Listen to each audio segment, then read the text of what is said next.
नमस्कार. मुग्ध मराठी या यूट्यूब चॅनलवरती आपणा सगळ्यांचं मनपूर्वक हार्दिक स्वागत.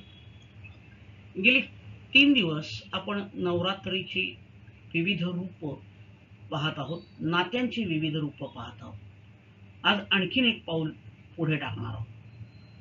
या देवी सर्वभूतेषु दयारूपेण संस्थिता नमस्तस्ये नमस्तस्ये नमस्तस्ये नमो नमः.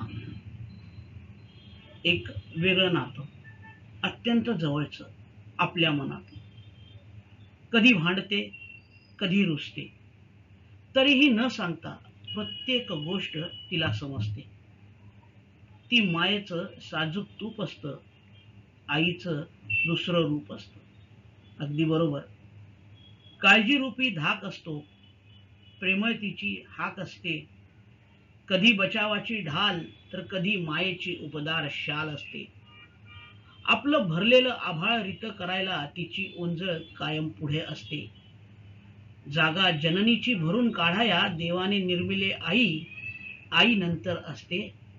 येस, अगदी बरोबर, ती असते आपली ताई. आपली संरक्षक, देवदूत अशी अनेक रूप ती घेऊन आपल्या बरोबर येते आणि आपला गुप्तरक्षकही असते. ती सतत आपल्याला प्रेरित करत असते.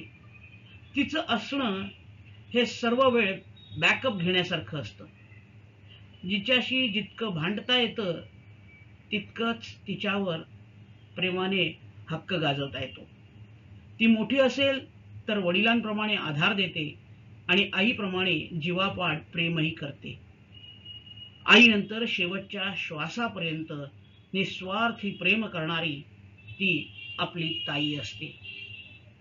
आणि ताई लहान असेल तर ते आपल्या जीवनातलं एक अनमोल गिफ्ट असतं. कारण आपण तिच्याशी भांडू शकतो, तिचे लाड करू शकतो, तिला चिडवू शकतो, तिची चेष्टा मस्करी करू शकतो, तिची खोडी काढू शकतो आणि लटक्या रागानं, लटक्या रुसव्यानं तिच्याशी गोड भांडणही करू शकतो. असंच हे एक निर्मळ आणि निर्व्याज असं नातं, आपल्या जीवनात असलेलं आपल्या ताईचं नातं. धन्यवाद. आपल्याला हे कसं वाटलं ते कमेंट्स बॉक्समध्ये कमेंट्स करून सांगा. आमचं चॅनलला लाईक करा, सबस्क्राईब करायला विसरू नका.